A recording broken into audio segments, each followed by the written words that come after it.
আচ্ছা, আপনারা কি প্রায় প্রতিদিনই গ্যাস, বুক জ্বালা বা পেট ফাঁপ থাকার মতো সমস্যায় ভুগছেন, আর তার সাথেই প্রতিদিন গ্যাসের ওষুধ খেয়েই চলেছেন? তাহলে আজকের ভিডিওটা অবশ্যই দেখুন, কারণ এটা সাধারণ সমস্যা নাও হতে পারে। আমি ললিত কান্তি দত্ত, একজন মেডিকেল হেলথ কেয়ার প্রফেশনাল।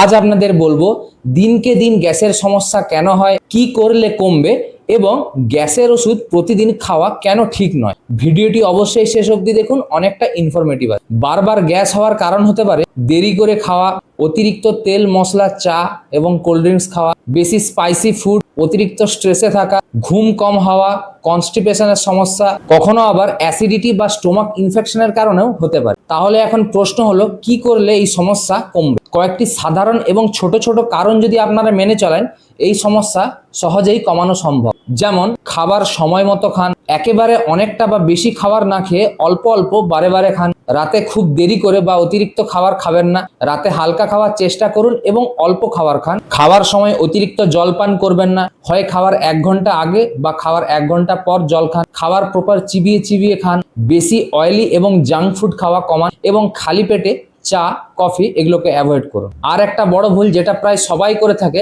নিজের ইচ্ছে মতো প্রতিনিয়ত গ্যাসের ওষুধ খাওয়া। কিছু গ্যাসের মেডিসিন দীর্ঘদিন বেশি খেলে ভিটামিন B12 কমে যাওয়া, ম্যাগনেসিয়াম কমে যাওয়া, ডাইজেশনের সমস্যা, কোনো অর্গান ফেলিওর বা অন্যান্য হেলথ ইস্যুস বা রিস্ক বাড়তে পারে। তাই দয়া করে প্রতিনিয়ত নিজের ইচ্ছে মতো গ্যাসের ওষুধ খাবেন না। এবার প্রশ্ন হলো, কখন চিন্তা করবেন বা কখন চিন্তার বিষয়? যদি অতিরিক্ত ওজন কমে যায়, কালো কালারের স্টুল পাস হয়, বমি বা প্রতিদিনই প্রায় গ্যাসের সমস্যা হয়, তাহলে অবশ্যই ডাক্তারবাবুর সাথে কনসাল্ট করুন। আপনারও কি বারবার গ্যাসের সমস্যা হয়? কমেন্ট করে জানান, এবং ভিডিওটি যদি ইনফরমেটিভ মনে হয় অবশ্যই একটি লাইক করে শেয়ার করে দিন, এবং দৈনন্দিন এমন স্বাস্থ্য তথ্য পেতে অবশ্যই সাবস্ক্রাইব করুন ক্লিনিক্যাল লেন্স।